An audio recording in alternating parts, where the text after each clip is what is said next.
What if I told you that God's own chosen people would one day turn their swords against each other? That brothers who once stood together at Mount Sinai would spill each other's blood for centuries? This is the shocking true story of how one moment of pride tore apart the greatest kingdom on earth. From Solomon's golden throne to the ashes of Jerusalem. Witness how division, rebellion, and broken promises led to the most tragic civil war in biblical history. The 12 tribes that conquered giants would now face their greatest enemy, themselves.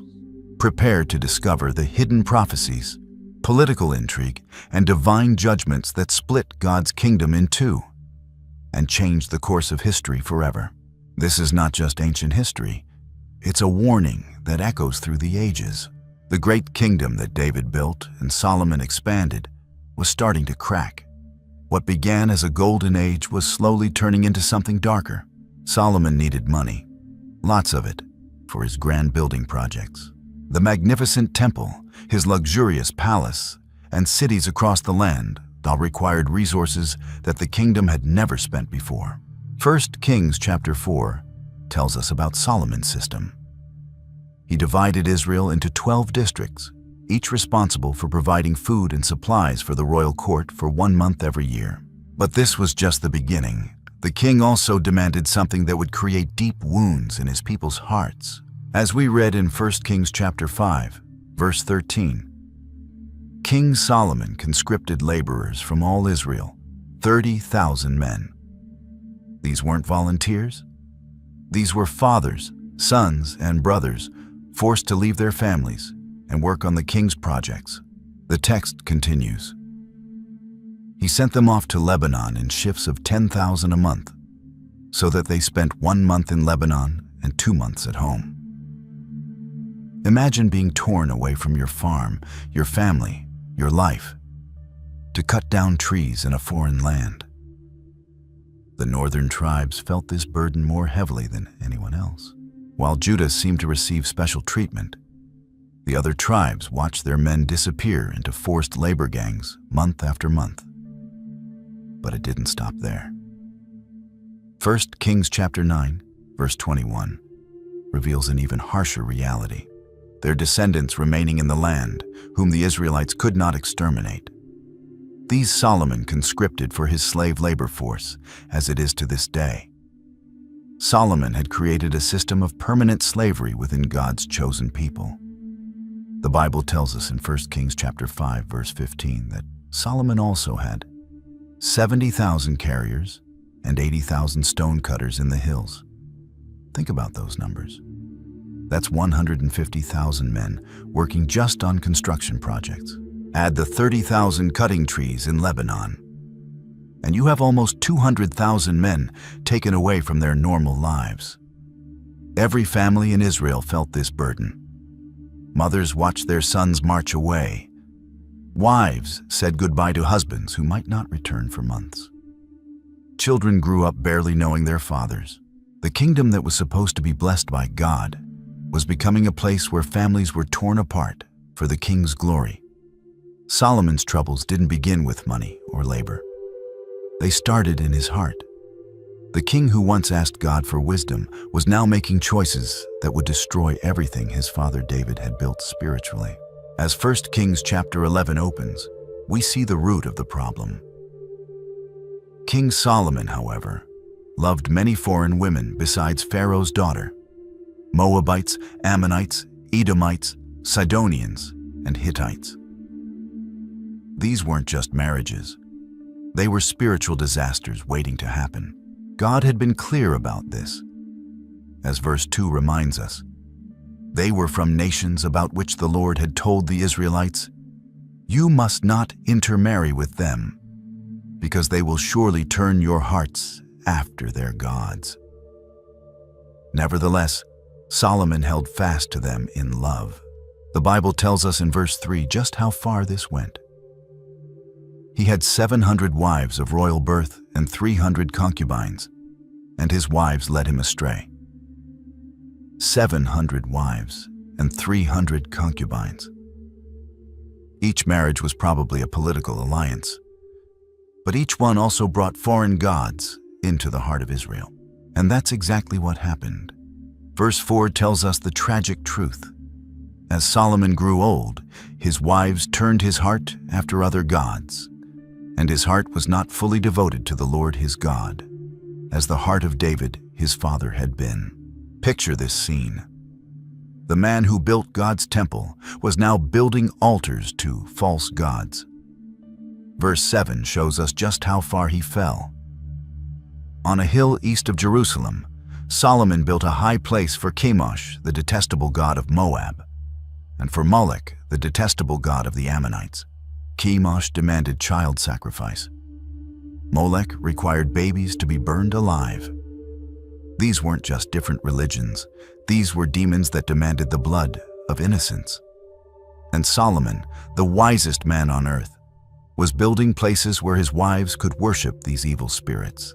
The same hands that had dedicated the temple to the Lord were now raising stones to honor demons. The kingdom that was supposed to be a light to the nations was now embracing the very darkness God had commanded them to drive out. Verse 8 tells us he didn't stop there. He did the same for all his foreign wives, who burned incense and offered sacrifices to their gods.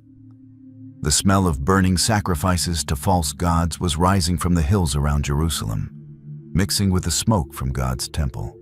It was a spiritual abomination that made God's anger burn hot.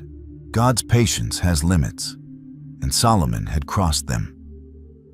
The Lord, who had appeared to Solomon twice, who had blessed him beyond measure, now began to act in judgment.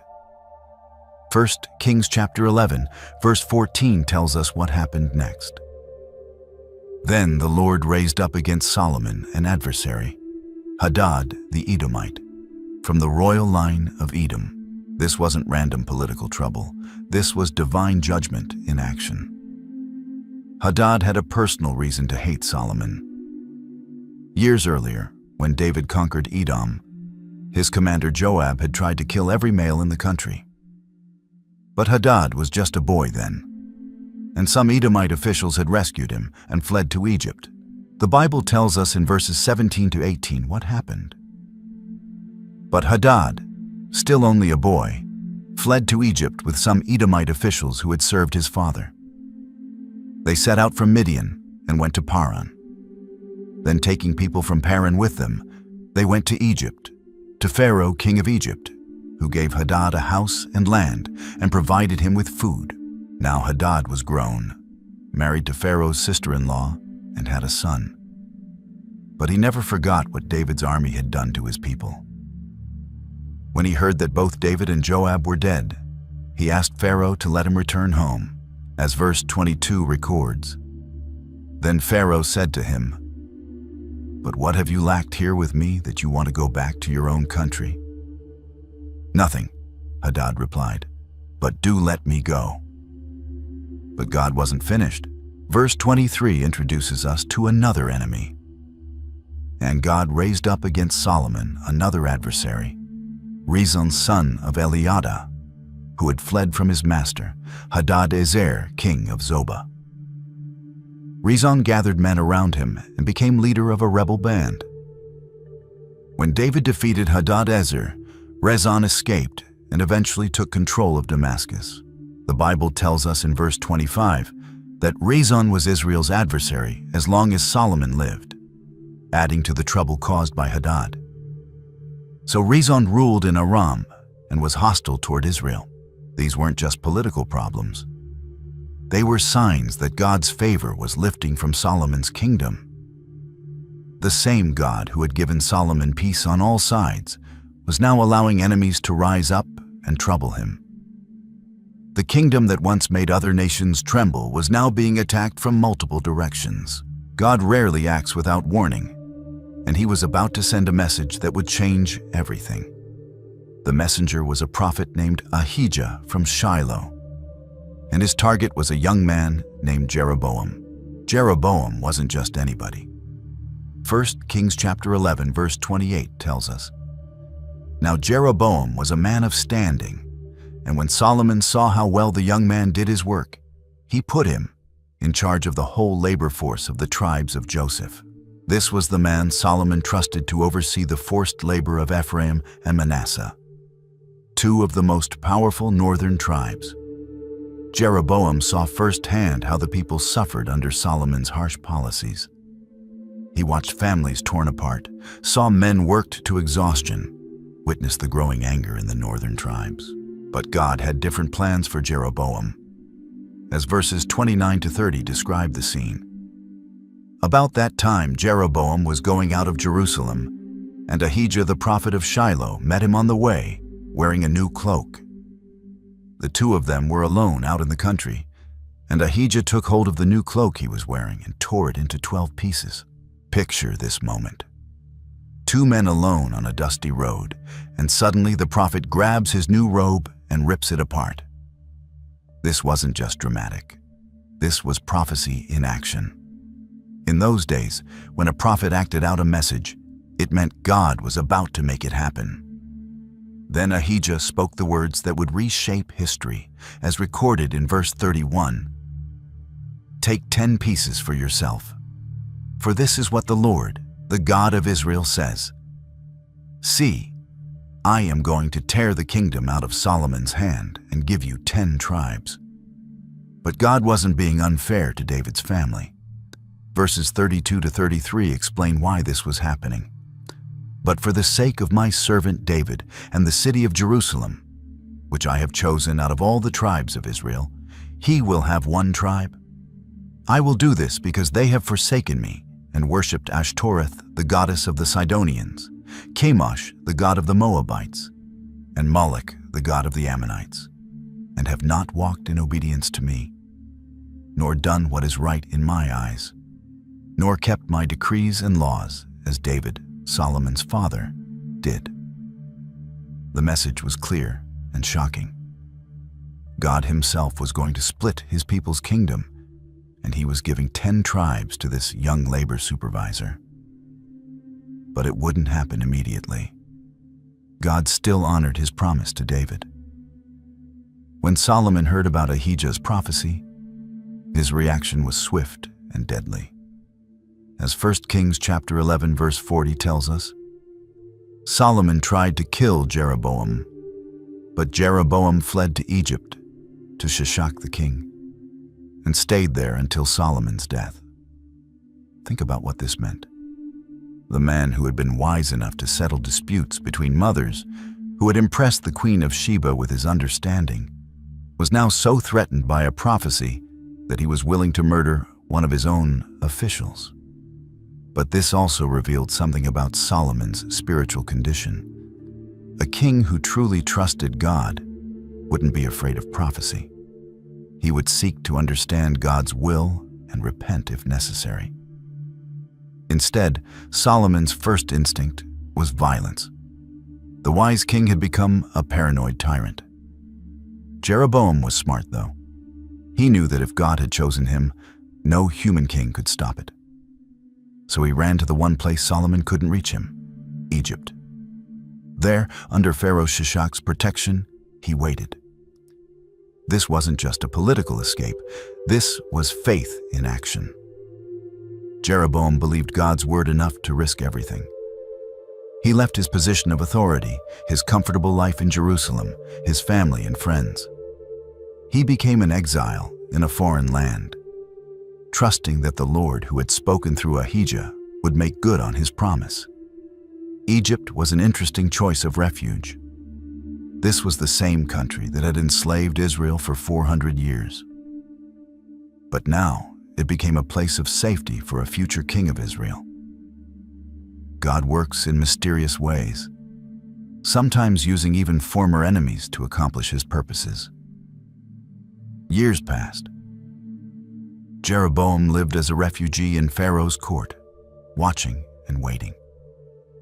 He probably heard news from home, reports of Solomon's continued building projects, stories of the king's many wives, whispers about the growing resentment among the northern tribes. Every day that passed was another day closer to God's promise being fulfilled. Jeroboam had learned to be patient, to trust God's timing rather than trying to force things to happen. This was preparation for kingship, learning to wait on the Lord. After 40 long years on the throne, Solomon's time was up. 1 Kings chapter 11, verse 42 records it simply. Solomon reigned in Jerusalem over all Israel 40 years. 40 years. That's how long it took for the wisest man in the world to destroy the spiritual foundation of his kingdom. The man who had started his reign by asking for wisdom to govern God's people was ending it with enemies on every border and division in every heart. When Solomon began his reign, the kingdom was united, wealthy, and blessed by God. Israel was respected and feared by every nation from Egypt to the Euphrates River. The temple was the most magnificent building in the world, and people came from everywhere just to see Solomon's wisdom and wealth. But now, at the end, everything was different. The people were angry and divided. Enemies were attacking from multiple directions. The spiritual life of the nation was corrupted by foreign gods and pagan worship. The forced labor system had created resentment that would never heal. Verse 43 tells us what happened next. Then he rested with his ancestors and was buried in the city of David his father. And Rehoboam, his son, succeeded him as king. Just like that, the golden age was over. The kingdom that had reached from Egypt to the Euphrates, that had made Israel the envy of every nation, was now in the hands of Solomon's son. But Rehoboam wasn't inheriting his father's wisdom. He was inheriting his father's problems. The forced labor gangs were still there. The heavy taxes were still crushing the people. The resentment that had been building for decades was about to explode. The new king also inherited a kingdom on the edge of civil war. For 40 years, the northern tribes had watched Judah receive preferential treatment while they carried the heaviest burdens. They had endured forced labor, excessive taxation, and spiritual corruption. Now they were ready to demand change. And somewhere in Egypt, a man named Jeroboam heard the news and knew his time had come. The prophecy that had driven him into exile was about to be fulfilled. When Solomon died, something interesting happened. Instead of automatically accepting Rehoboam as king in Jerusalem, all the tribes of Israel called for a meeting at Shechem. This wasn't the normal way to crown a new king, and the location they chose sent a powerful message. Shechem wasn't just any city. It was loaded with spiritual significance. This was where Abraham first built an altar when God promised him the land. It was where Jacob bought land and dug a well that would still be there when Jesus talked to the Samaritan woman centuries later. Most importantly, it was where Joshua gathered all the tribes to renew their covenant with God before he died. The people were saying something important by choosing Shechem. They were reminding everyone that Israel belonged to God first and kings second. They were going back to their roots, to the place where their ancestors had promised to serve the Lord. 1 Kings chapter 12, verse 1 tells us what happened. Rehoboam went to Shechem, for all Israel had gone there to make him king. Notice something important here. The text doesn't say they went there to crown him. It says they went there to make him king. The difference is huge. They were letting Rehoboam know that becoming king wasn't automatic. He would have to earn their loyalty. This was already a sign that Solomon's kingdom was fracturing. In David's time, when he died, Solomon became king without question. The people loved David so much that they gladly accepted his son. But now, 40 years later, the tribes were demanding to have their say. Think about how this must have felt to Rehoboam. He had grown up as a prince in Jerusalem, surrounded by luxury and servants. He probably expected to simply take his father's throne and continue ruling the way Solomon had. But instead, He was being summoned to Shechem like a common citizen to justify his right to be king. The journey from Jerusalem to Shechem was only about 30 miles, but it must have felt much longer to the new king. With every step, he was moving away from the comfort and security of his father's palace and into uncertain territory. When Rehoboam arrived at Shechem, he found representatives from all 12 tribes waiting for him. These weren't just random people. These were the leaders, the elders, the men who spoke for their tribes, and they had serious business to discuss. When Rehoboam arrived at Shechem, he got a surprise. Jeroboam was there too. The man who had fled to Egypt years earlier had returned, and he was speaking for the northern tribes. 1 Kings chapter 12, verses 3 to 4 record what happened. So they sent for Jeroboam, and he and the whole assembly of Israel went to Rehoboam and said to him, "Your father put a heavy yoke on us, but now lighten the harsh labor and the heavy yoke he put on us, and we will serve you." This was their moment. After decades of forced labor, crushing taxes, and feeling ignored by Solomon's government, the people finally had a chance to speak up. And they weren't asking for much, just relief from the burden that had been breaking their backs for years. Notice how reasonable they were being. They weren't demanding revolution or rebellion. They weren't asking for independence or threatening violence. They were simply saying, "Make things easier for us, and we'll gladly serve you as king." It was a fair request from people who had suffered under Solomon's policies. The word yoke that they used was perfect. A yoke was the heavy wooden frame that farmers put on oxen to make them pull plows or carts. It was a symbol of hard work and burden. The people were saying that Solomon had treated them like work animals, and they wanted his son to treat them like human beings. But there was something else in their words. A warning. They were telling Rehoboam that their loyalty wasn't guaranteed. Unlike previous generations who had followed David and Solomon without question, these people were making their support conditional on how they were treated. Jeroboam's presence made the message even stronger. Here was the man God had chosen to rule 10 tribes, standing with the people and speaking their concerns. Even though the people might not have known about the prophecy, they could see that Jeroboam was a natural leader who understood their struggles.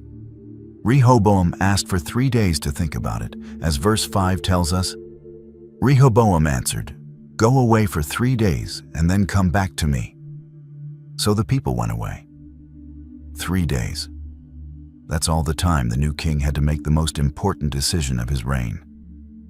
Would he choose wisdom and compassion, following the example of his grandfather David? Or would he choose pride and harshness, following his father's later example?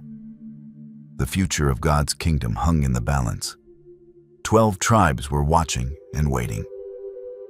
In Egypt, Pharaoh Shishak was probably hearing reports and planning his next move. Most importantly, God himself was watching to see if his prophecy would be fulfilled through human wisdom or human foolishness. The seeds of division that had been planted during Solomon's reign were about to either sprout into full rebellion or be pulled up by wise leadership. Everything depended on what Rehoboam would decide to do. The 3 days were up, and everyone gathered again at Shechem.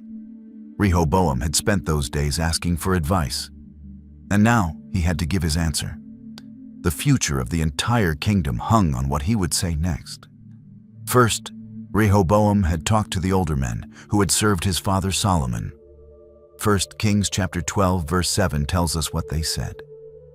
"If today you will be a servant to these people and serve them and give them a good answer, they will always be your servants."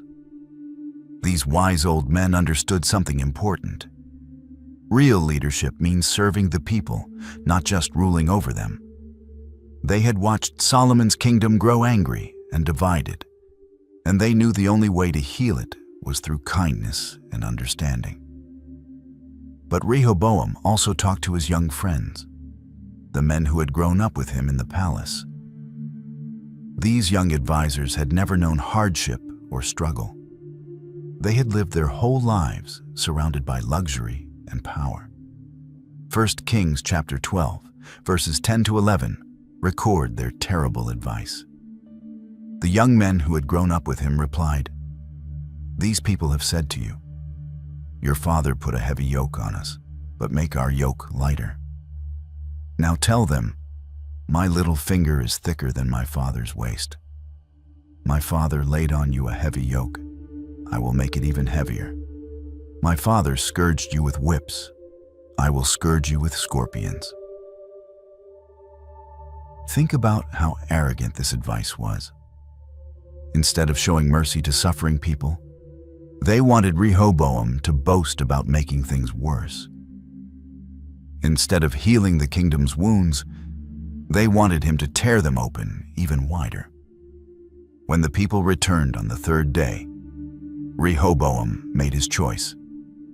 Verse 13 tells us what he did. The king answered the people harshly, rejecting the advice given him by the elders. Instead, verse 14 shows us the exact words he spoke. "My father made your yoke heavy. I will make it even heavier. My father scourged you with whips. I will scourge you with scorpions." The crowd must have gasped when they heard these words. They had come asking for relief from their suffering, and the new king was promising to make their lives even worse. They had offered loyalty in exchange for kindness, and he had answered with threats and cruelty. But the Bible makes something clear in verse 15. "So the king did not listen to the people, for this turn of events was from the Lord, to fulfill the word the Lord had spoken to Jeroboam, son of Nebat, through Ahijah the Shilonite." Rehoboam thought he was showing strength, but he was actually fulfilling God's prophecy. His pride and harshness were the tools God used to split the kingdom exactly as he had promised. Sometimes human foolishness serves divine purposes. The reaction to Rehoboam's harsh words was immediate and explosive. The representatives of the northern tribes had heard enough. After decades of suffering under Solomon's policies, and now facing the promise of even worse treatment, they made a decision that would change history forever. 1 Kings chapter 12, verse 16 records their response. When all Israel saw that the king refused to listen to them, they answered the king, "What share do we have in David? We have no inheritance in the son of Jesse. To your tents, Israel. Look after your own house, David." So the Israelites went home. These weren't just angry words. This was a formal declaration of independence. When they said, "What share do we have in David?" they were cutting all ties with the royal family that had ruled them for decades. When they said, "To your tents, Israel," they were using an ancient battle cry that meant every man for himself. Think about how this must have felt to the tribal leaders. For 3 days they had waited patiently for a reasonable answer. They had offered loyalty and service in exchange for fair treatment. But instead of mercy, they got threats. Instead of a king who would serve them, they got a tyrant who wanted to crush them.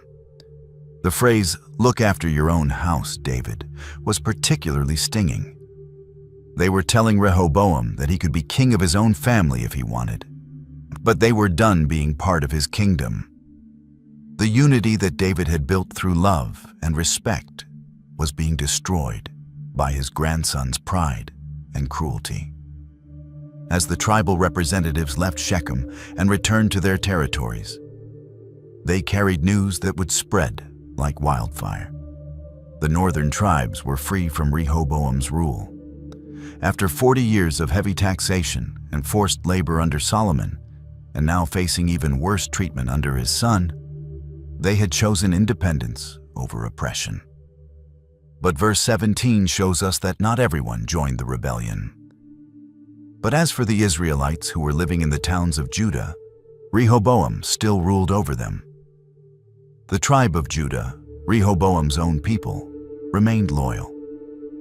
They had benefited from the favoritism that Solomon had shown them, and they weren't ready to rebel against David's family. Benjamin, the small tribe that bordered Judah, also stayed loyal. These two tribes would form the southern kingdom, still ruled by David's descendants from Jerusalem. But the other 10 tribes, the vast majority of Israel's people and territory, were now free to choose their own king. The kingdom that God had given to David, that Solomon had expanded to its greatest glory, was now split in two. Brothers who had fought together against the Philistines and other enemies would now see each other as separate nations. With the northern tribes in rebellion, they needed a new king. They didn't have to look far. Jeroboam was right there among them, the man who had spoken for them at Shechem. More importantly, he was the man God had chosen through the prophet Ahijah's dramatic prophecy years earlier. 1 Kings chapter 12, verse 20 tells us what happened.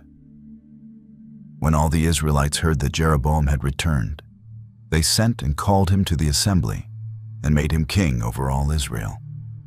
Only the tribe of Judah remained loyal to the house of David. This wasn't a violent overthrow or military coup. This was the people choosing their leader freely and openly. The northern tribes gathered in assembly, probably at Shechem where everything had started, and formally crowned Jeroboam as their king. Think about how amazing this moment must have been for Jeroboam. Years earlier, he had been forced to flee to Egypt when Solomon tried to kill him. He had lived as an exile, trusting in God's promise that someday he would rule over 10 tribes. Now that promise was being fulfilled exactly as the prophet had said. But becoming king wasn't easy. Jeroboam inherited a kingdom that was angry, divided, and economically struggling. The northern tribes had just broken away from the wealthiest and most established part of Israel. They had no capital city, no established government, no treasury, and no army ready for war. The first thing Jeroboam did was establish his capital at Shechem. This made perfect sense. It was where the rebellion had started, where the tribes had gathered to make him king, and where their ancestors had renewed their covenant with God. Shechem was also centrally located in the territory of Ephraim, one of the most powerful northern tribes. The Bible tells us in verse 25 that Jeroboam fortified Shechem in the hill country of Ephraim and lived there. A king needed a secure base of operations, and Shechem provided that.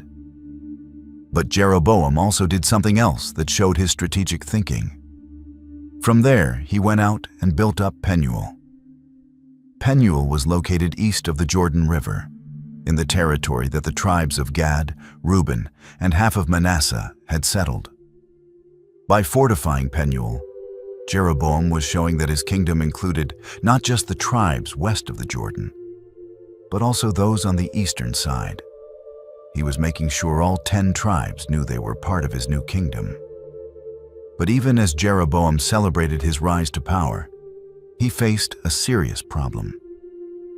The temple was still in Jerusalem, in Rehoboam's territory. Every faithful Israelite was supposed to go there for the major festivals. How could he keep his people loyal when their religion required them to visit his enemy's capital 3 times a year?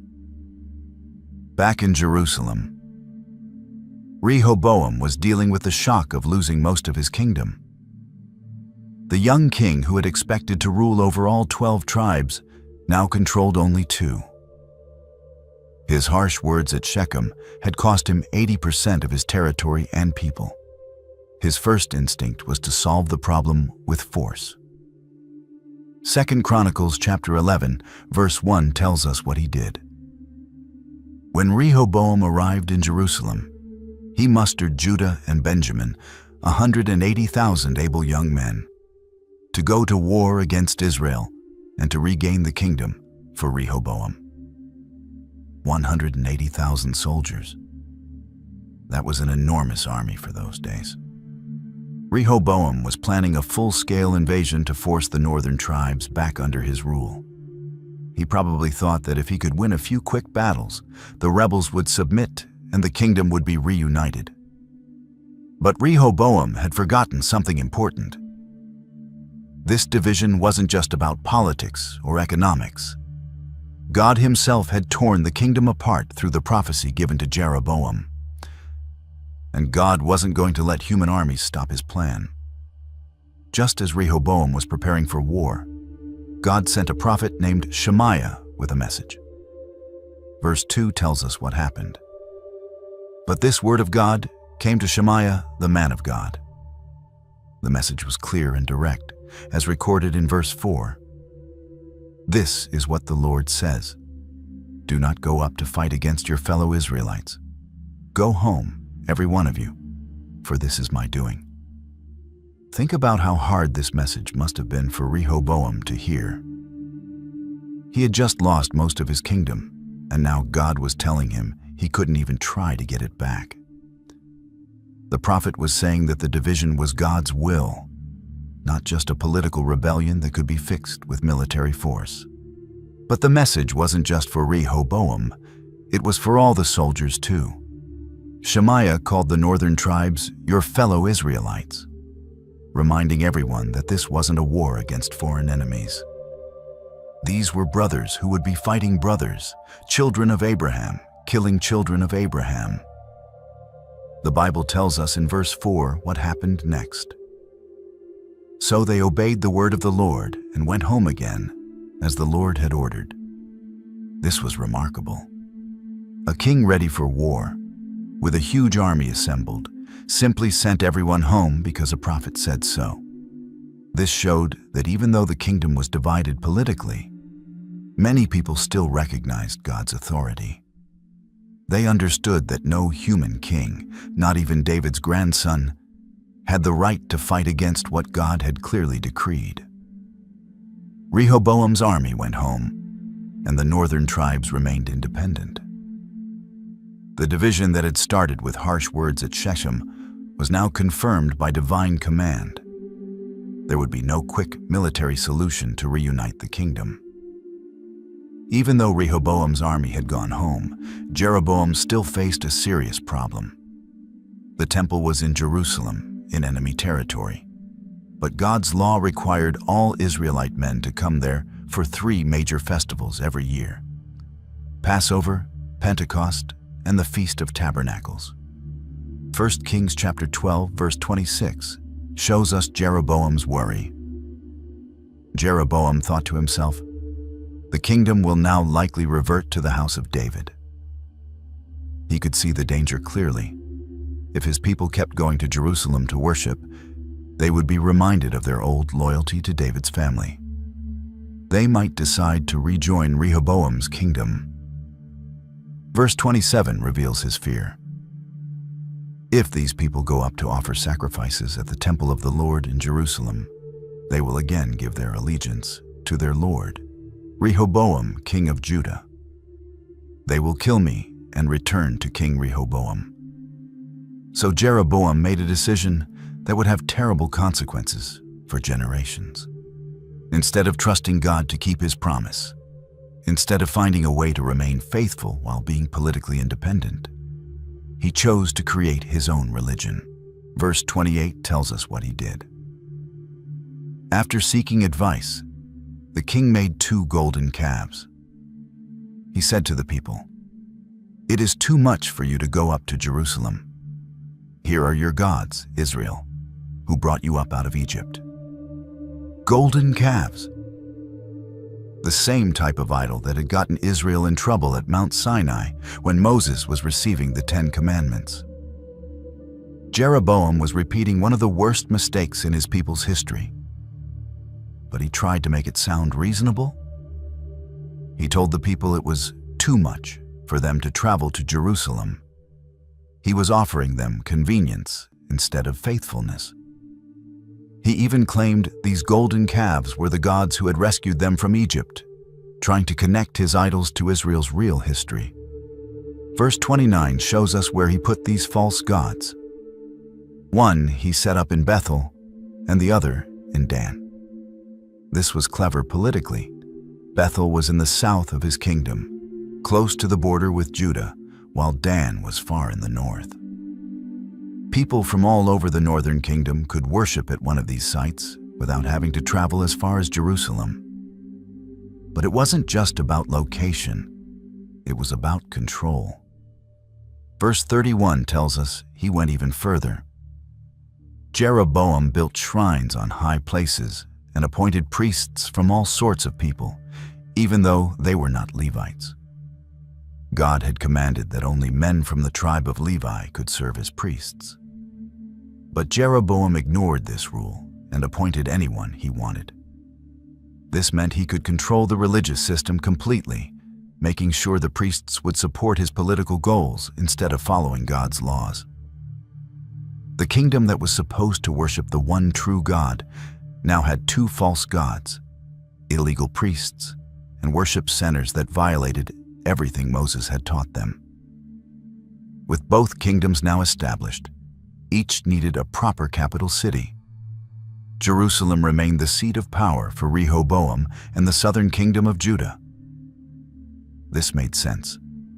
It was David's city, where the temple stood, and where Solomon had built his magnificent palace. But Jeroboam faced a different situation. He had started his reign in Shechem, which was historically important, but not really built to be a major capital. He needed something more impressive, more defensible, and more strategically located. 1 Kings chapter 16, verse 24 tells us about the solution that would eventually emerge. He bought the hill of Samaria from Shemer for 2 talents of silver and built a city on the hill, calling it Samaria, after Shemer, the name of the former owner of the hill. Actually, this happened during the reign of Omri, one of Jeroboam's successors, but it shows how the northern kingdom eventually solved their capital problem. Samaria would become the permanent seat of power for the kingdom of Israel, just as Jerusalem was for Judah. The choice of Samaria was brilliant militarily. It was built on a hill that was almost impossible to attack. The city commanded the main road through central Israel, allowing the kings of Israel to control trade and movement through their territory. From Samaria, the northern kings could watch both their own people and keep an eye on their enemies. But the establishment of 2 capitals meant something deeper than just politics. Now there were 2 centers of power where once there had been one, 2 royal courts where once there had been one, 2 governments making laws and collecting taxes from what used to be a single people. Jerusalem represented the old order, David's dynasty, Solomon's temple, the traditional way of doing things. The city was built on Mount Zion, which God had chosen as his dwelling place. It had the Ark of the Covenant, the priests descended from Aaron, and all the ceremonies that Moses had established. Samaria represented something new and different. It was a kingdom born out of rebellion, led by a man chosen by God, but not from David's family. It was a place where the old rules didn't necessarily apply, where new traditions could be started. The 2 capitals became symbols of the deeper division in Israel. Jerusalem looked to the past, to the promises God had made to David. Samaria looked to the future, to the possibility of doing things differently. Both claimed to be the true Israel, the real inheritors of God's promises to Abraham, Isaac, and Jacob. Travelers moving between the 2 kingdoms would notice the differences immediately. The same people who had once been united under David and Solomon now had different kings, different laws, different customs, and unfortunately, different gods. The split between the kingdoms created a crisis that went far deeper than politics. It tore apart the religious life of God's people. This became especially clear when it came to the priests and Levites who served in the temple and taught God's law to the people. 2 Chronicles chapter 11, verses 13 to 14 tell us what happened. The priests and Levites from all their districts throughout Israel sided with him. The Levites even abandoned their pasture lands and property and came to Judah and Jerusalem, because Jeroboam and his sons had rejected them as priests of the Lord. Think about what this meant. These weren't just job changes. These were men giving up everything they owned to stay faithful to God. The Levites had been given specific cities and pasture lands throughout all the tribes of Israel. But when Jeroboam set up his golden calves and appointed non-Levitical priests, the real priests faced an impossible choice. They could stay in the northern kingdom and participate in false worship, or they could abandon their homes and move to Judah, where they could still serve God properly. For faithful men, there was really no choice at all. Verse 14 shows us the reason for their decision. Because Jeroboam and his sons had rejected them as priests of the Lord. Jeroboam didn't want priests who would put God's law above his political needs. He wanted religious leaders who would support his policies, even when those policies violated God's commands. But the priests and Levites weren't the only ones who moved south. Verse 16 tells us about others who made the same difficult choice. Those from every tribe of Israel who set their hearts on seeking the Lord, the God of Israel, followed the Levites to Jerusalem to offer sacrifices to the Lord, the God of their fathers. These were ordinary people from all 10 northern tribes who refused to worship Jeroboam's golden calves. They left their homes, their farms, their businesses, and moved to Judah so they could continue worshiping God the right way. This created a massive brain drain in the northern kingdom. The most educated, most spiritually minded, most faithful people were leaving. The priests who could teach God's law, the Levites who led worship, and the ordinary citizens who took their faith seriously were all moving south. For the southern kingdom, this was a huge blessing. Verse 17 shows the result. They strengthened the kingdom of Judah and supported Rehoboam, son of Solomon, 3 years, walking in the ways of David and Solomon during this time. All these faithful refugees made Judah stronger spiritually, economically, and militarily. They brought their skills, their wealth, their knowledge, and most importantly, their commitment to God's truth. But for the northern kingdom, this migration was a disaster. The people most likely to provide wise counsel, moral leadership, and spiritual guidance were gone. What remained was a kingdom increasingly cut off from its spiritual roots. As the dust settled on the divided kingdom, one thing became crystal clear. This wasn't just a political accident or a result of human failure. This division was part of God's plan, even though it was painful and seemed to contradict his promises. The prophet Ahijah had made this clear when he first spoke to Jeroboam years earlier.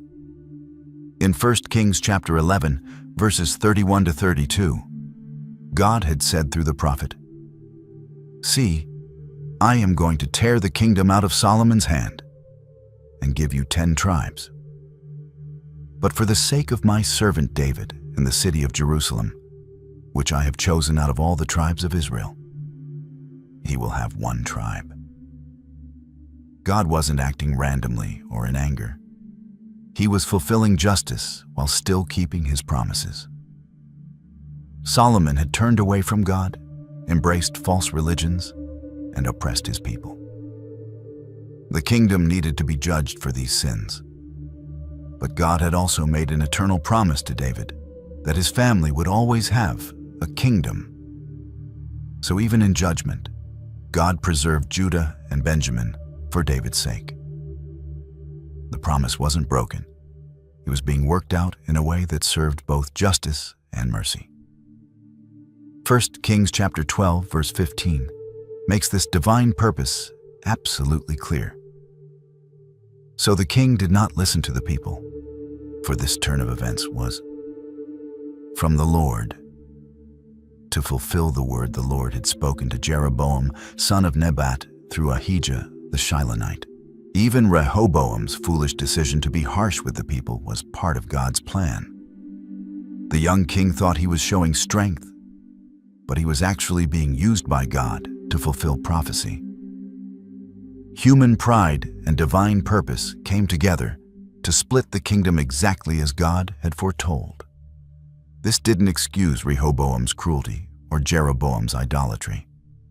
Both men were responsible for their choices and would face consequences for their sins.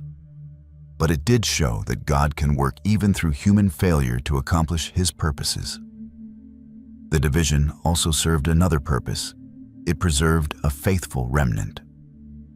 When the northern kingdom fell into idolatry, the southern kingdom maintained the true worship of God, the proper priesthood, and the correct sacrificial system.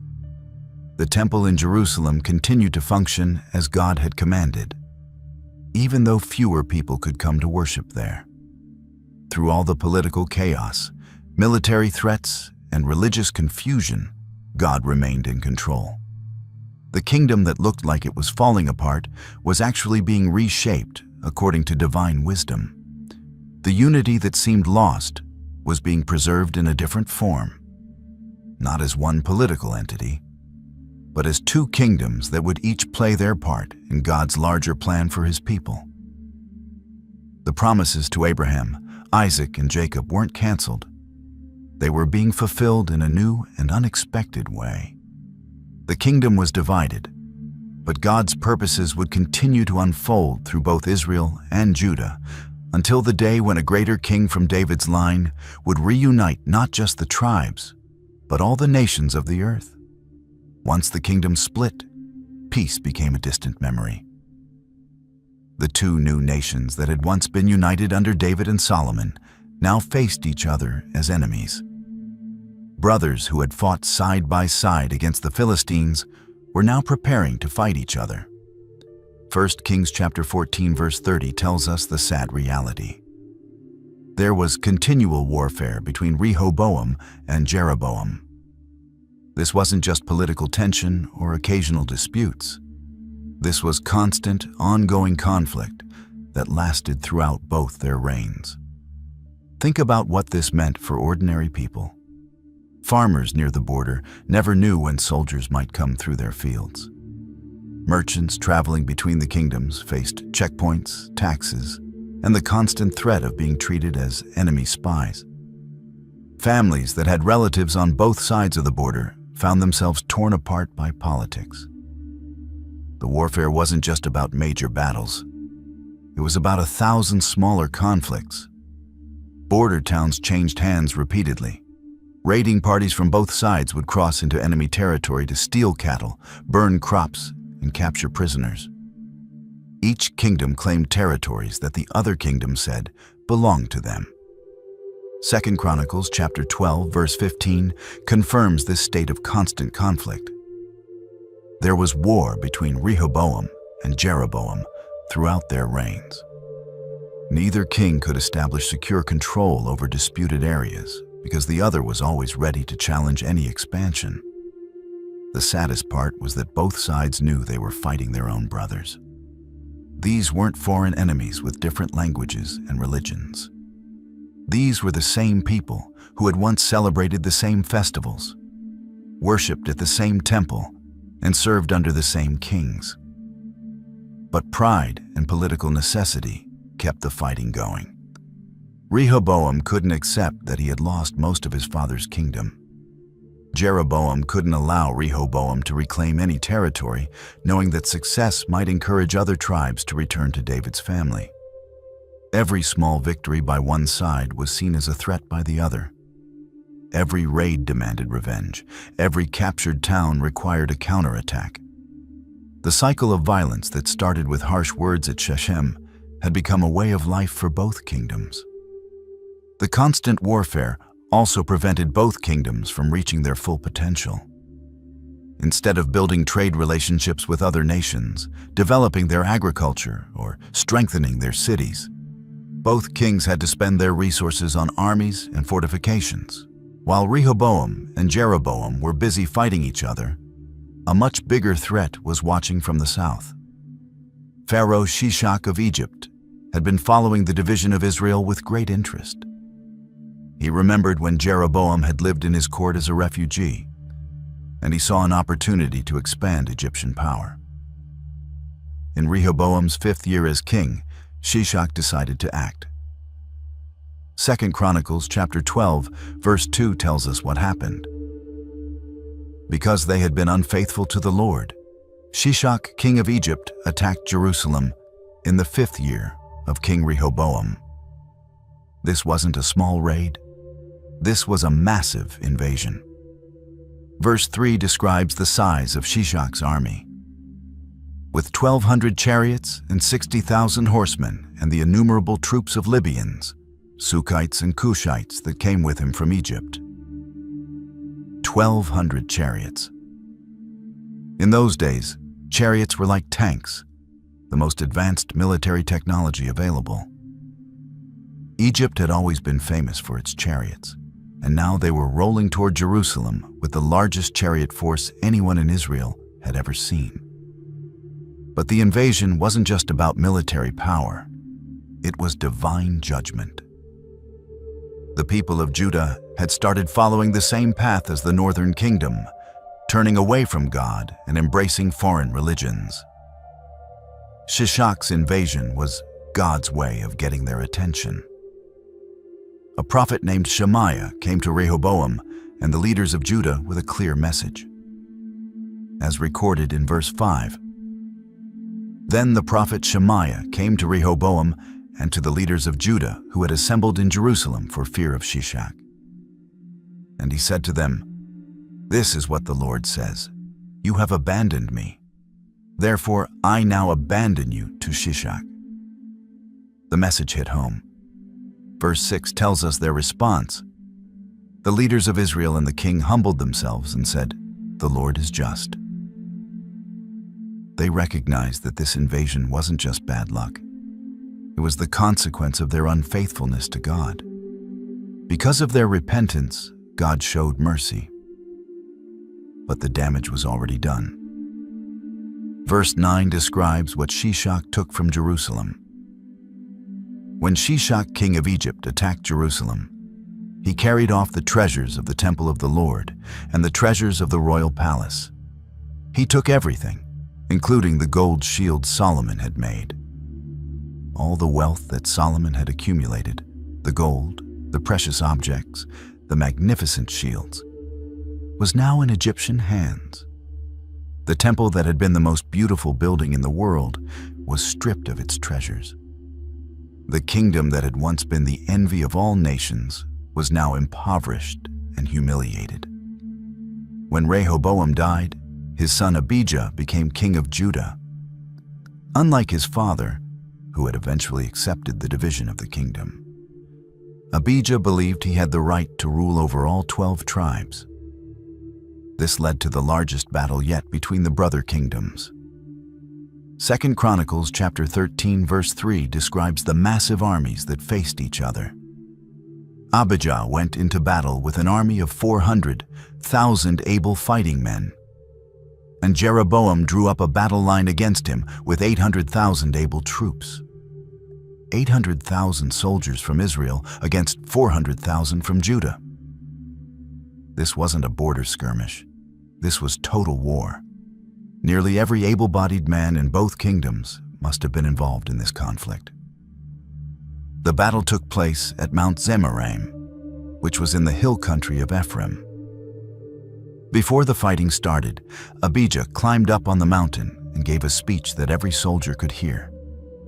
As recorded in verses 4 to 5, Abijah stood on Mount Zemaraim in the hill country of Ephraim and said, "Jeroboam and all Israel, listen to me.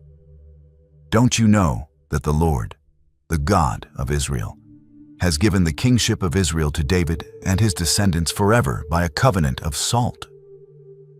Abijah was claiming divine authority over the northern kingdom. He reminded them that God had made an eternal promise to David's family, and that Jeroboam was just a rebel who had no right to rule over God's people. But he didn't stop there. Verses 8 to 9 record his challenge. And now you plan to resist the kingdom of the Lord, which is in the hands of David's descendants. You are indeed a vast army, and have with you the golden calves that Jeroboam made to be your gods. But didn't you drive out the priests of the Lord, the sons of Aaron and the Levites, and make priests of your own, as the peoples of other lands do? This was spiritual warfare as much as physical warfare. Abijah was saying that Israel wasn't just fighting against Judah, they were fighting against God himself.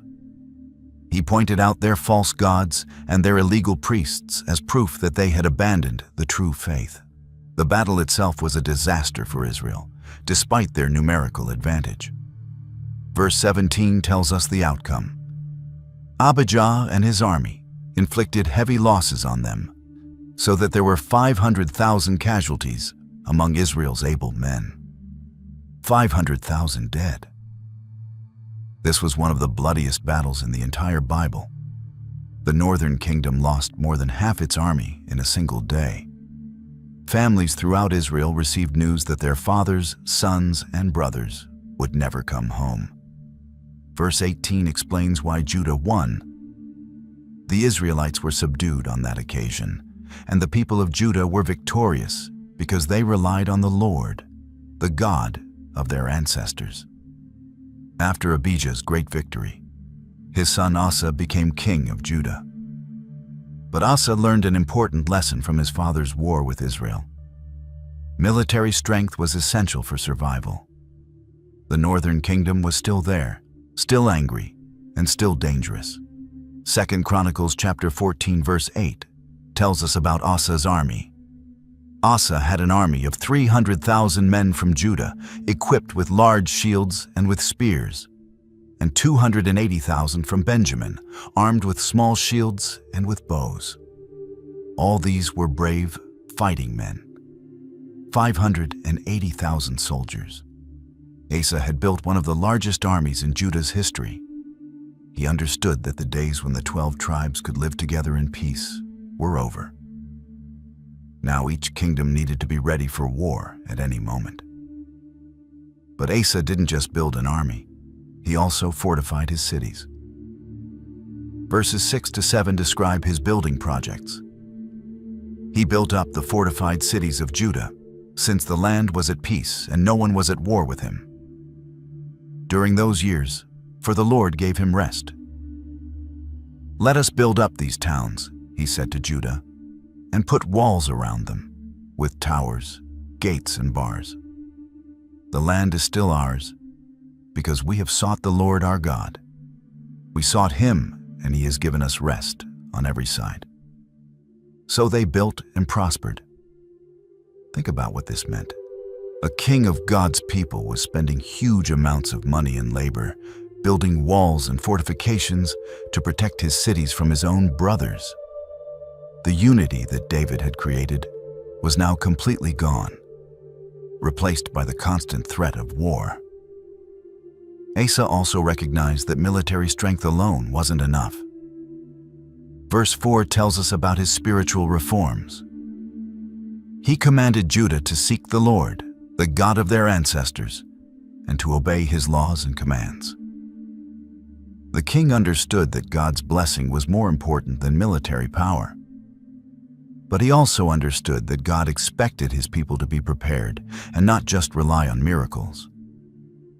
When the massive Ethiopian army of Zerah invaded Judah with 1,000,000 soldiers and 300 chariots, Asa's preparations paid off. 2 Chronicles chapter 14 verse 11 records his prayer before the battle. Then Asa called to the Lord his God and said, "Lord, there is no one like you to help the powerless against the mighty. Help us, Lord our God, for we rely on you, and in your name we have come against this vast army. Lord, you are our God. Do not let mere mortals prevail against you." God gave Asa victory over the Ethiopians. But the lesson was clear. The kingdoms of Israel and Judah now lived in a world where military strength was essential for survival. After Jeroboam died, his son Nadab became king of Israel. But Nadab's reign was short. He was assassinated by one of his commanders named Baasha, who then took the throne. Baasha proved to be even more aggressive toward Judah than Jeroboam had been. 1 Kings chapter 15, verse 17 tells us about Baasha's strategy. Baasha, king of Israel, went up against Judah and fortified Ramah to prevent anyone from leaving or entering the territory of Asa, king of Judah. This was economic warfare. Ramah was only about 5 miles north of Jerusalem, right on the main road between the two kingdoms. By fortifying Ramah, Baasha was essentially putting Jerusalem under siege without actually attacking the city. Think about how dangerous this was for Judah. Merchants couldn't travel north to trade. People couldn't visit relatives in the northern kingdom. Most importantly, the faithful Israelites who wanted to come to Jerusalem for the festivals were being blocked by Baasha's fortress. Asa realized he was in serious trouble. He couldn't attack Ramah directly because it was too well fortified, and he couldn't ignore it because it was slowly strangling his kingdom. So he made a decision that would have far-reaching consequences. 1 Kings chapter 15, verses 18 to 19, tell us what Asa did. Asa then took all the silver and gold that was left in the treasures of the Lord's temple and of his own palace. He entrusted it to his officials and sent them to Ben-Hadad, son of Tabrimon, the son of Hetzion, the king of Aram, who was ruling in Damascus. "Let there be a treaty between me and you," he said, "as there was between my father and your father. See, I am sending you a gift of silver and gold. Now break your treaty with Baasha, king of Israel, so he will withdraw from me." This was a brilliant but dangerous strategy. Ben-Hadad of Syria was already Baasha's ally, but Asa was offering him a better deal. If Syria attacked Israel from the north, Baasha would have to withdraw from Ramah to defend his own territory. The plan worked perfectly. Verse 20 describes what happened. Ben-Hadad agreed with King Asa and sent the commanders of his forces against the towns of Israel.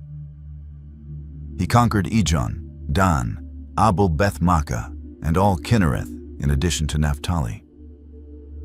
When Baasha heard that his northern cities were being attacked, he had no choice. Verse 21 tells us, when Baasha heard this, he stopped building Ramah and withdrew to Tirzah. The siege was broken, and Judah was safe. But the victory came at a terrible cost. Asa had emptied both the temple treasury and the royal treasury to pay for Syrian help. Even worse, he had established a precedent that would haunt both kingdoms for generations. After Baasha died, the northern kingdom went through a period of chaos and civil war.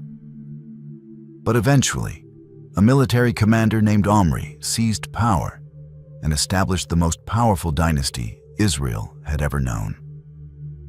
1 Kings chapter 16, verse 24 tells us about Omri's most important achievement.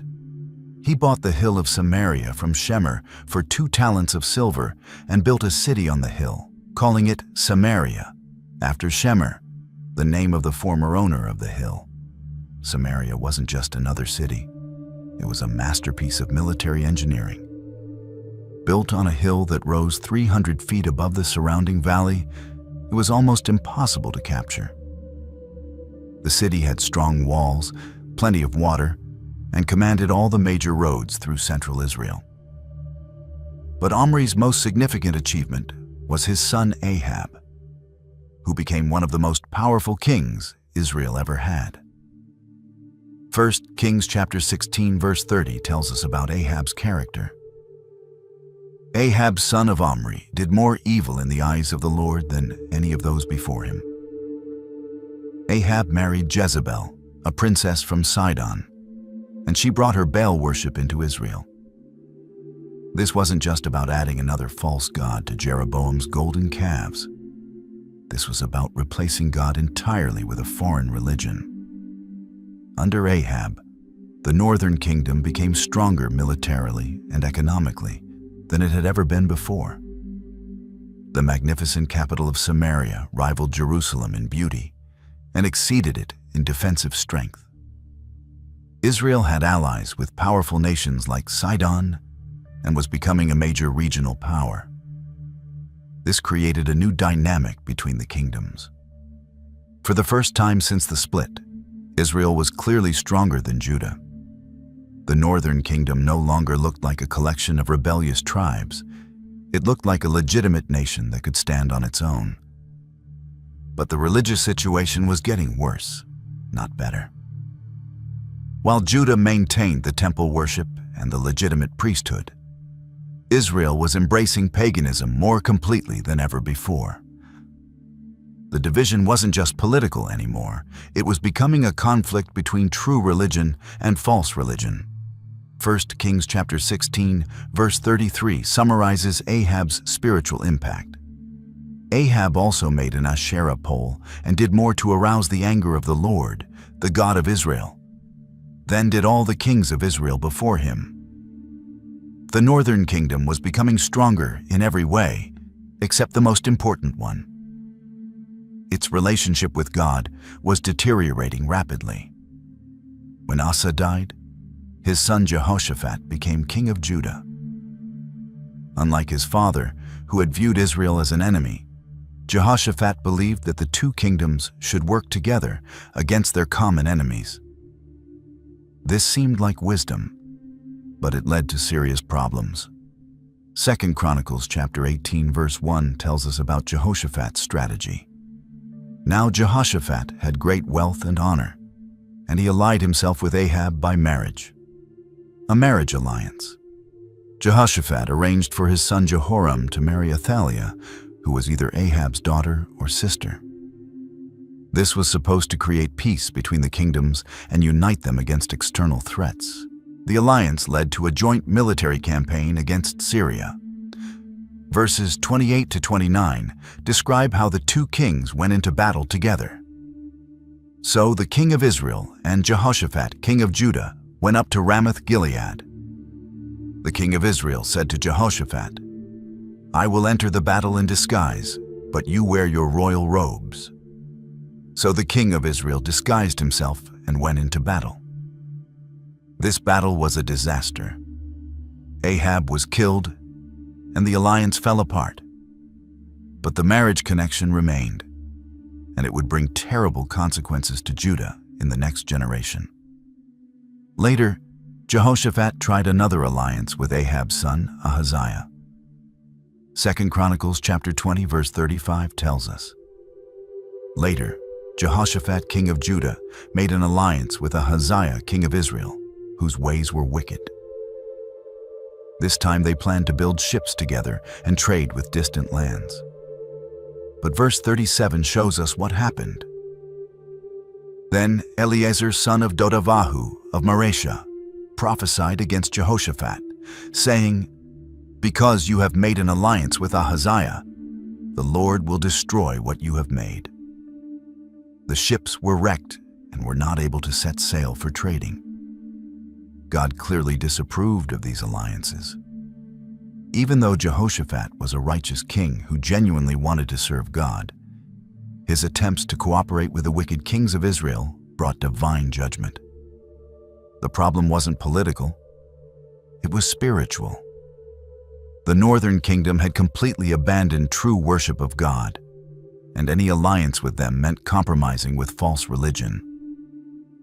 God wanted the two kingdoms to remain separate until they could be reunited under a righteous king.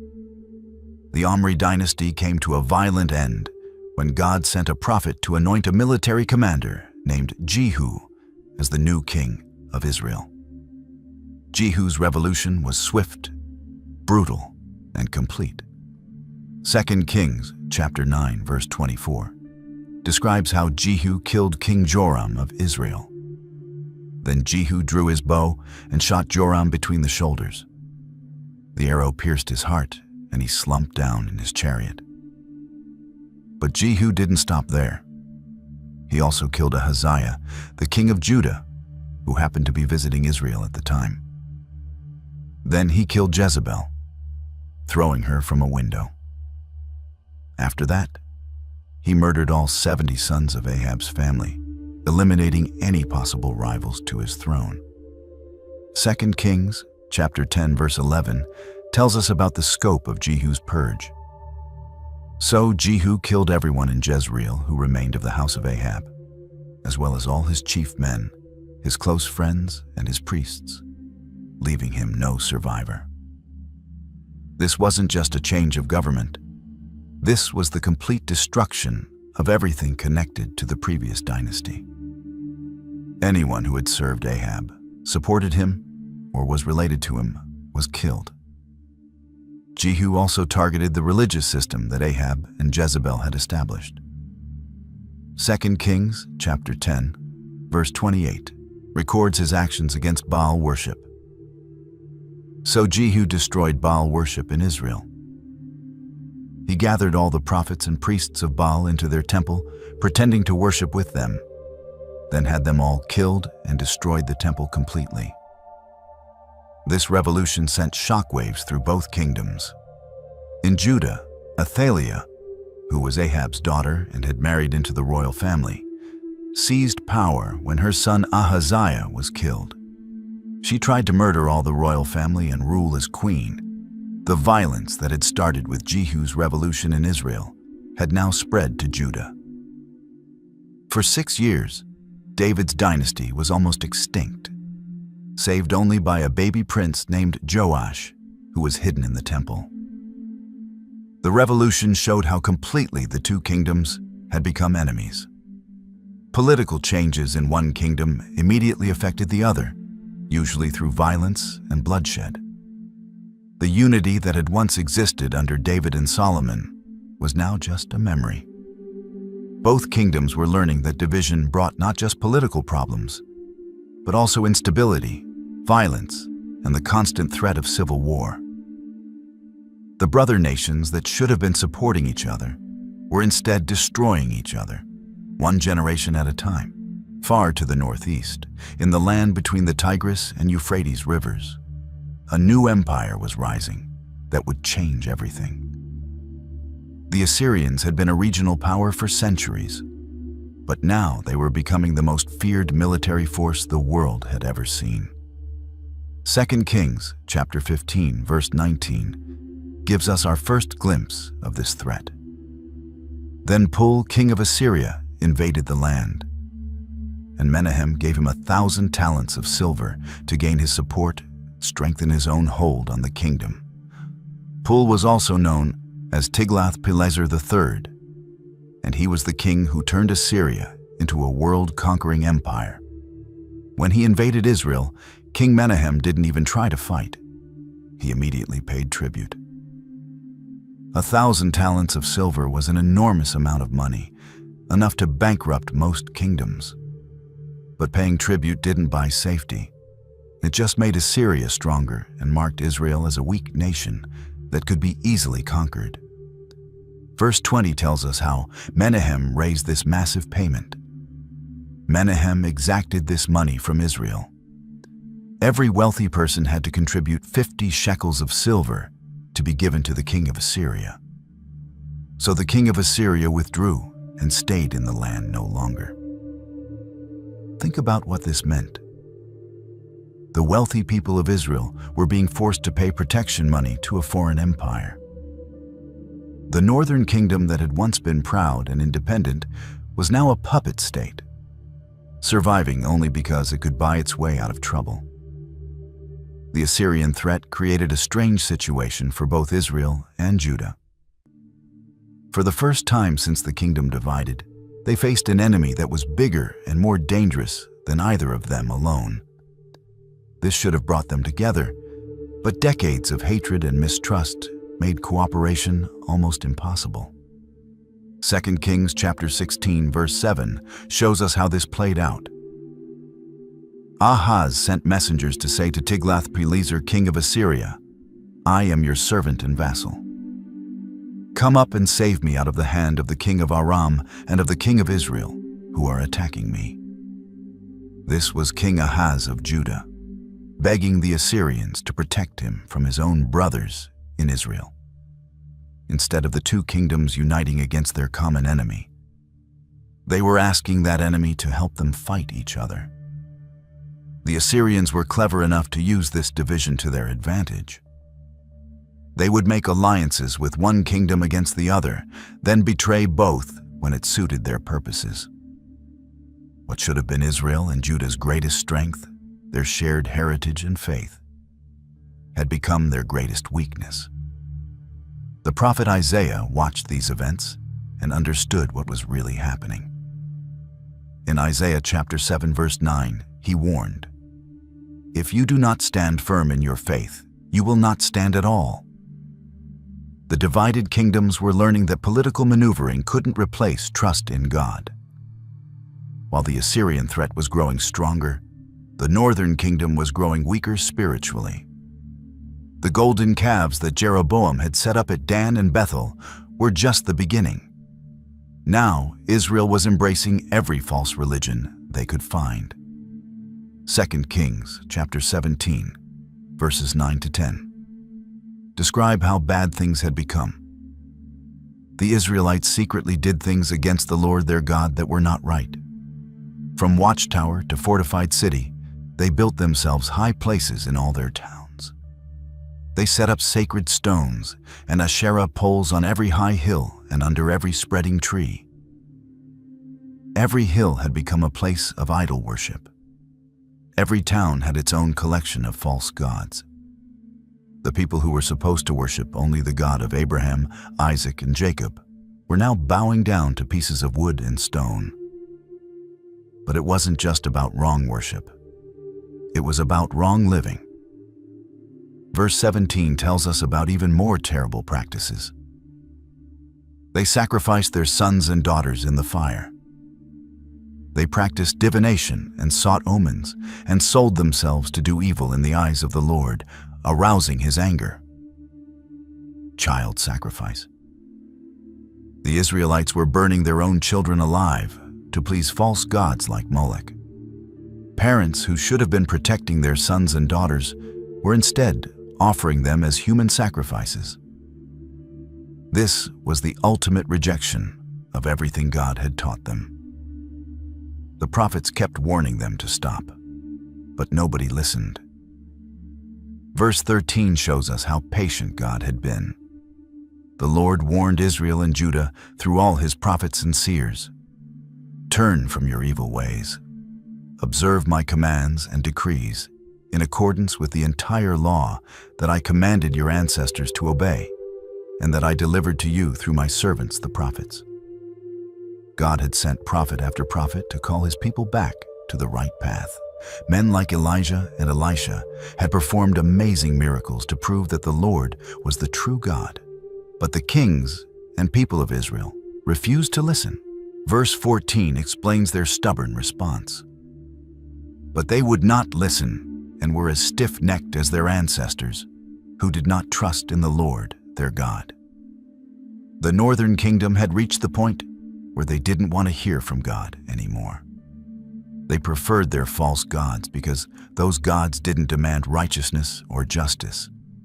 They could worship Baal and keep living however they wanted, but the God of Israel demanded that they change their ways.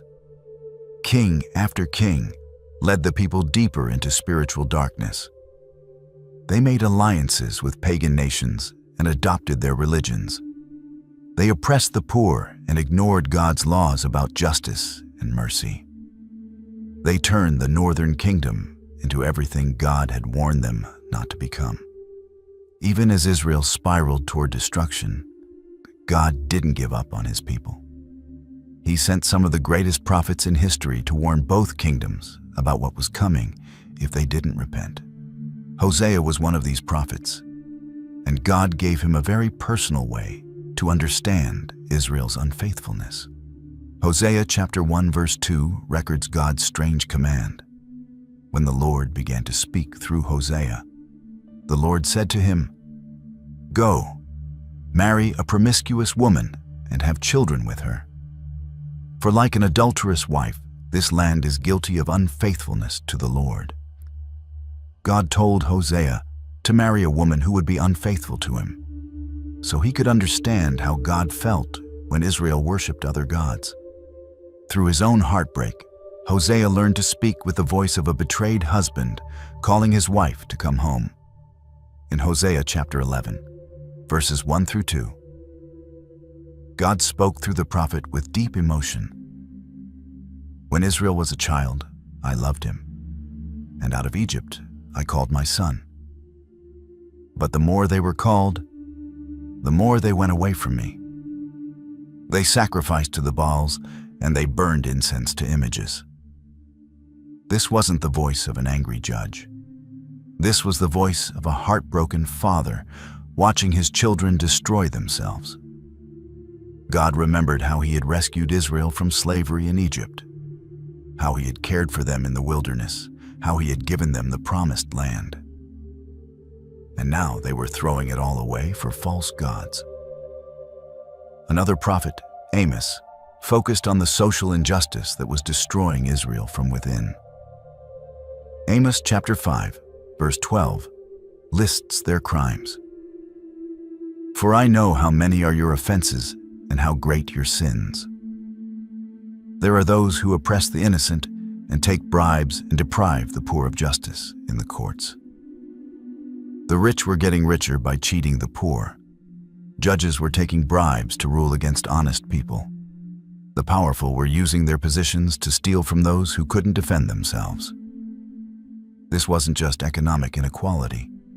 This was systematic oppression of the weak by the strong. Amos warned them about the consequences in chapter 5, verse 27. Therefore, I will send you into exile beyond Damascus, says the Lord, whose name is God Almighty. Meanwhile, in the southern kingdom, prophets like Isaiah and Micah were giving similar warnings to Judah. Isaiah chapter 1 verse 4 described their spiritual condition.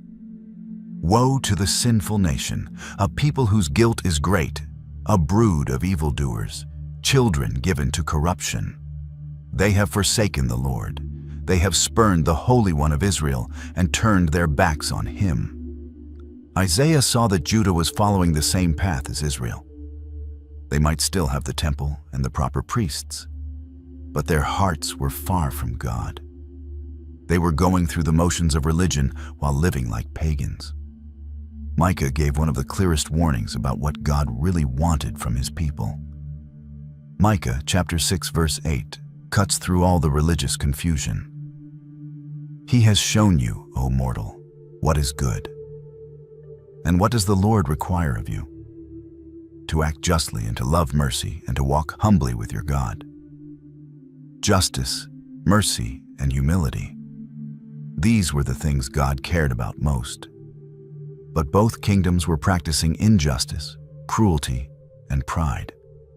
They had temples and sacrifices and religious festivals, but they had forgotten the heart of what it meant to serve God. The warnings had been ignored for too long. In 722 BC, the Assyrian army under King Shalmaneser V surrounded Samaria, the magnificent capital that Omri had built on its seemingly impregnable hill. 2 Kings chapter 17, verse 5 tells us about the siege. The king of Assyria invaded the entire land, marched against Samaria, and laid siege to it for 3 years. 3 years. For 3 long years, the people of Samaria held out behind their strong walls. They probably thought their city was too well fortified to fall. The hill was steep, the walls were thick, and they had plenty of water from wells inside the city. But the Assyrians were patient and determined. They built siege works around the entire city, cutting off all supplies. Slowly, the people inside began to starve. Food became scarce, then precious, then almost impossible to find. During those 3 terrible years, people must have remembered the prophet's warnings. Maybe they thought about Elijah and Elisha, who had performed miracles in this very kingdom. Maybe they wondered if it was too late to call out to the God their ancestors had abandoned. But the siege continued, and in the 3rd year, the walls were finally breached. Verse 6 records the end of the northern kingdom. In the 9th year of Hoshea, the king of Assyria captured Samaria and deported the Israelites to Assyria. He settled them in Hala, in Gozan on the Habor River, and in the towns of the Medes. The fall of Samaria wasn't just a military defeat. It was the end of a nation. The Assyrians didn't just conquer Israel. They destroyed it completely. They took the surviving population and scattered them across their vast empire, from the mountains of Media to the banks of the Euphrates River. This was the Assyrian way of preventing rebellions. Instead of leaving conquered peoples in their homeland where they might organize and fight back, they moved everyone to distant provinces where they would be surrounded by strangers and forced to start new lives. The Bible tells us exactly why this happened in verses 7 through 8. All this took place because the Israelites had sinned against the Lord their God, who had brought them up out of Egypt from under the power of Pharaoh, king of Egypt. They worshipped other gods and followed the practices of the nations the Lord had driven out before them, as well as the practices that the kings of Israel had introduced. This wasn't a random disaster or political accident. This was divine judgment on 2 centuries of rebellion against God. The northern kingdom had been given every opportunity to repent, but they had chosen idolatry and injustice instead. The 10 tribes that had followed Jeroboam when the kingdom split were now scattered across the Assyrian Empire. Most of them would never return to the promised land. They would marry into the populations where they were settled and gradually lose their identity as Israelites. The northern kingdom of Israel, which had lasted for about 200 years since the split under Rehoboam, was gone forever. Only Judah remained as a remnant of the great kingdom that David and Solomon had built. When news reached Jerusalem that Samaria had fallen and the northern kingdom was destroyed, the people of Judah must have been terrified. If the mighty Assyrian army could conquer Israel, what chance did the smaller southern kingdom have? But Judah had something Israel had lost. They still worshiped the true God at the temple in Jerusalem. They still had the priesthood that God had established through Aaron. They still followed most of the laws that Moses had given them.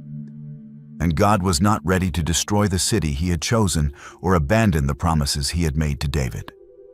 King Hezekiah was ruling Judah when Israel fell, and he was one of the most righteous kings in the entire Bible. 2 Kings chapter 18 verse 5 tells us about his faith.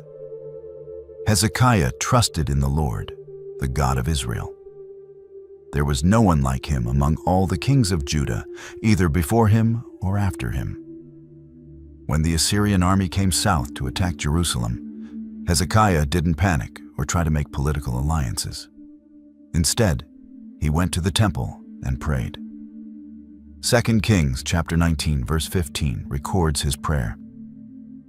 And Hezekiah prayed to the Lord, "Lord, the God of Israel, enthroned between the cherubim, you alone are God over all the kingdoms of the earth. You have made heaven and earth." God answered Hezekiah's prayer in a miraculous way. In one night, an angel of the Lord killed 185,000 Assyrian soldiers, and the surviving army retreated without capturing Jerusalem. The southern kingdom was saved because their king trusted in God instead of human schemes. But Judah's survival was only temporary. After Hezekiah died, his son Manasseh became king and led the people back into idolatry. 2 Kings chapter 21 verse 6 describes how evil Manasseh became. He sacrificed his own son in the fire, practiced divination, sought omens, and consulted mediums and spiritists.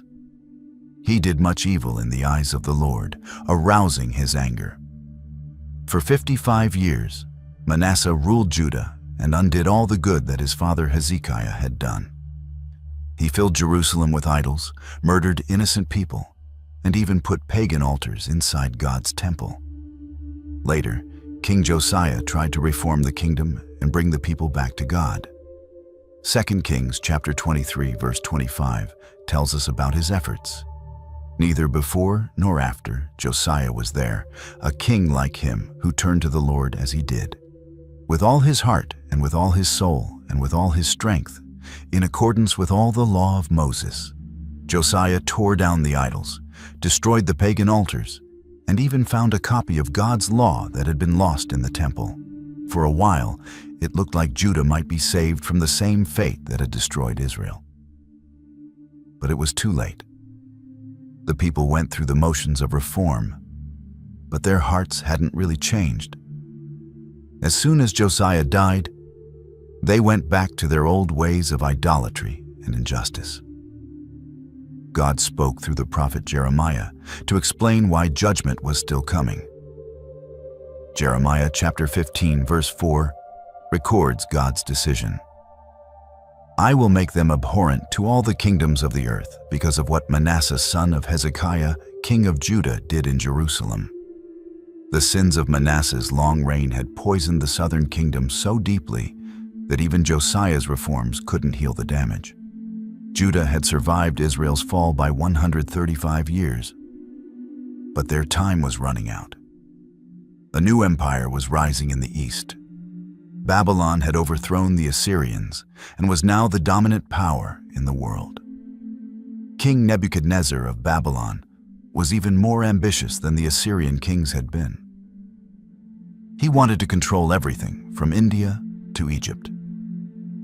2 Kings chapter 24, verse 1 tells us how Judah first encountered this threat. During Jehoiakim's reign, Nebuchadnezzar, king of Babylon, invaded the land, and Jehoiakim became his vassal for 3 years. But then he rebelled against Nebuchadnezzar.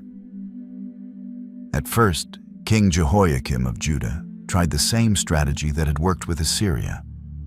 He paid tribute and hoped to be left alone. But unlike his ancestor Hezekiah, Jehoiakim didn't trust in God. He trusted in political alliances with Egypt and other nations. When Jehoiakim rebelled against Babylon, Nebuchadnezzar responded swiftly. Verse 10 describes what happened. At that time, the officers of Nebuchadnezzar, king of Babylon, advanced on Jerusalem and laid siege to it. The first siege of Jerusalem lasted only a few months. Jehoiakim died during the siege, and his young son Jehoiachin surrendered the city to avoid total destruction. Verse 14 tells us what Nebuchadnezzar took from Jerusalem. He carried all Jerusalem into exile, all the officers and fighting men, and all the skilled workers and artisans, a total of 10,000. Only the poorest people of the land were left. 10,000 people, the entire leadership class of Judah, were marched off to Babylon as prisoners. This included the young king Jehoiachin, the royal family, the army officers, the craftsmen who knew how to make weapons and tools, and anyone else who might be able to organize a rebellion. Nebuchadnezzar put Jehoiachin's uncle Zedekiah on the throne as a puppet king. But Zedekiah was weak and foolish. Despite seeing what had happened to his nephew, he also tried to rebel against Babylon. The final siege of Jerusalem began in 588 BC and lasted 2.5 years. 2 Kings chapter 25, verse 3, describes the terrible conditions inside the city. By the 9th day of the 4th month, the famine in the city had become so severe that there was no food for the people to eat. People were starving to death inside the walls of Jerusalem. Mothers watched their children waste away from hunger. The city that had once been the pride of the world was now filled with death and despair. When the walls were finally breached in 586 BC, the Babylonians showed no mercy. Verse 9 tells us what they did. He set fire to the temple of the Lord, the royal palace, and all the houses of Jerusalem, Every important building he burned down. The temple that Solomon had built, where God's presence had dwelt for over 400 years, was destroyed. The beautiful cedar beams that had come from Lebanon went up in flames. The gold and bronze furnishings were stripped away and carried off to Babylon. Verse 21 records the final end of the kingdom of Judah. So Judah went into captivity, away from her land. The division that had started with Rehoboam's harsh words at Shechem was now complete. Both kingdoms were gone, their people scattered among foreign nations, their land empty and desolate. The Babylonian exile wasn't just a political disaster. It was God's final judgment on both kingdoms for their centuries of unfaithfulness. The division that had begun with pride and rebellion had led to exactly what the prophets had warned would happen. Jeremiah chapter 25, verse 11, had predicted exactly how long the exile would last. This whole country will become a desolate wasteland, and these nations will serve the king of Babylon 70 years. 70 years. That was long enough for an entire generation to be born and grow up in a foreign land. It was long enough for the survivors to forget what life in the promised land had been like. It was long enough for God's people to truly understand what they had lost through their rebellion. The prophet Ezekiel, who was among the exiles in Babylon, explained why this judgment was necessary. Ezekiel chapter 36, verses 17 to 19, record God's explanation. Son of man, when the people of Israel were living in their own land, they defiled it by their conduct and their actions. Their conduct was like a woman's monthly uncleanness in my sight. So I poured out my wrath on them because they had shed blood in the land and because they had defiled it with their idols. I dispersed them among the nations, and they were scattered through the countries. I judged them according to their conduct and their actions. This was strong language, but it showed how serious Israel's sins had become. They had polluted the land that God had given them. They had murdered innocent people. They had filled the promised land with idols and false worship. The exile also showed the consequences of the original division. If the 12 tribes had stayed united under David's dynasty, they would have been strong enough to resist foreign empires. If they had remained faithful to God's laws, He would have protected them from their enemies. But instead, they had spent 2 centuries fighting each other, weakening themselves, and turning away from God. The Assyrians and Babylonians had been able to conquer them precisely because they were divided and spiritually corrupted. 2 Chronicles chapter 36, verse 16 summarizes the tragic process that led to exile. But they mocked God's messengers, despised His words, and scoffed at His prophets until the wrath of the Lord was aroused against His people, and there was no remedy. God had sent prophet after prophet to warn them. He had performed miracles to get their attention. He had allowed their enemies to pressure them so they would turn back to Him. But instead of repenting, they had mocked the prophets and ignored the warnings. Now they were learning the hard way that God's words always come true. The blessings He promised for obedience had been replaced by the curses He warned would come from rebellion. But even in exile, God's people were still His people. The covenant He had made with Abraham, Isaac, and Jacob couldn't be broken by human unfaithfulness. The promises He had made to David about an eternal kingdom were still in effect, even though David's kingdom seemed to have ended forever. Even in the darkest moments of judgment and exile, God didn't abandon His people completely. Through the same prophets who had warned of coming destruction, He also promised future restoration and healing. Jeremiah, who had watched Jerusalem burn and seen his people marched off to Babylon, received one of the most beautiful promises of hope in the entire Bible. Jeremiah chapter 31, verse 31, records God's words. "The days are coming, declares the Lord, when I will make a new covenant with the people of Israel and with the people of Judah." A new covenant. This wasn't just a promise to bring the exiles back to their land. This was a promise to heal the spiritual problems that had caused the division in the first place. Verses 33 to 34 explain what this new covenant would be like. "This is the covenant I will make with the people of Israel after that time, declares the Lord. I will put my law in their minds and write it on their hearts. I will be their God, and they will be my people. No longer will they teach their neighbor or say to one another, 'Know the Lord,' because they will all know me, from the least of them to the greatest, declares the Lord. For I will forgive their wickedness and will remember their sins no more." Think about what this meant. Instead of having God's law written on stone tablets that could be ignored or forgotten, it would be written on their hearts. Instead of having to learn about God from priests and prophets, everyone would know him personally. Instead of carrying the guilt of their rebellion forever, they would be completely forgiven. The prophet Ezekiel received an even more specific promise about the reunion of the divided kingdoms. Ezekiel chapter 37, verses 21 to 22, record God's plan. This is what the sovereign Lord says: "I will take the Israelites out of the nations where they have gone.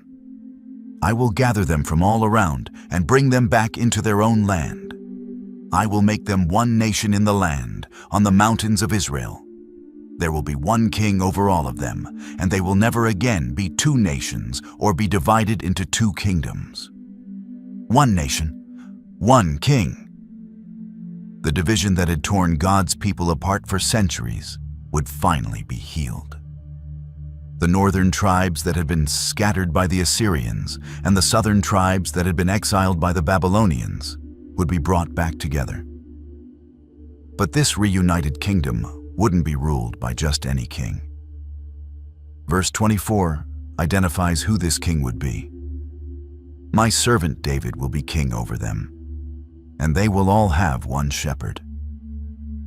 They will follow my laws and be careful to keep my decrees." This couldn't mean the literal David, who had been dead for centuries. This was a promise about someone from David's family line who would be like David, a king who loved God and ruled with justice and righteousness. Isaiah had given an even more detailed prophecy about this future king. Isaiah chapter 9 verse 6 describes him. "For to us a child is born, to us a son is given, and the government will be on his shoulders. And he will be called Wonderful Counselor, Mighty God, Everlasting Father, Prince of Peace." This king wouldn't just reunite the political kingdoms. He would bring peace between God and humanity. He would have divine power, but also human understanding. He would establish a kingdom that would never end. Verse 7 promises the extent of his reign. "Of the greatness of his government and peace there will be no end. He will reign on David's throne and over his kingdom, establishing and upholding it with justice and righteousness from that time on and forever." The story that had begun with such promise under David and Solomon, that had been broken by division and rebellion, would find its ultimate fulfillment in this greater king. The kingdoms of Israel and Judah would not only be reunited, they would become part of an eternal kingdom that would include all nations. The exile that seemed like the end of God's promises was actually preparing the way for their ultimate fulfillment. The division that had caused so much pain and destruction would be completely healed by the one who would bring all God's people together under his perfect rule. If this story of division and restoration has touched your heart, I'd love for you to be part of our growing community here on the channel. Hit that subscribe button and ring the notification bell so you never miss our biblical stories that bring ancient truths to life. Your subscription helps us continue creating content that explores God's amazing plan throughout history. And please, don't keep this story to yourself. Share this video with your family, friends, and church community. These timeless lessons about the consequences of pride and the hope of restoration are messages everyone needs to hear. Whether someone is going through their own season of division or seeking hope for restoration, this story speaks directly to the human heart. Drop a comment below and let me know. What part of this story impacted you the most? Was it Rehoboam's fateful decision? The tragic fall of both kingdoms? Or perhaps the beautiful promises of future restoration? I read every comment and love hearing how these biblical stories speak to your life. Remember, God's story of redemption is still being written today, and you're part of it. Thanks for joining me on this incredible journey through Scripture. I'll see you in the next video, where we'll explore another amazing chapter in God's unfolding plan for humanity. Until then, may you find hope in knowing that the God who promised to restore His divided people is the same God who offers restoration to each of us today.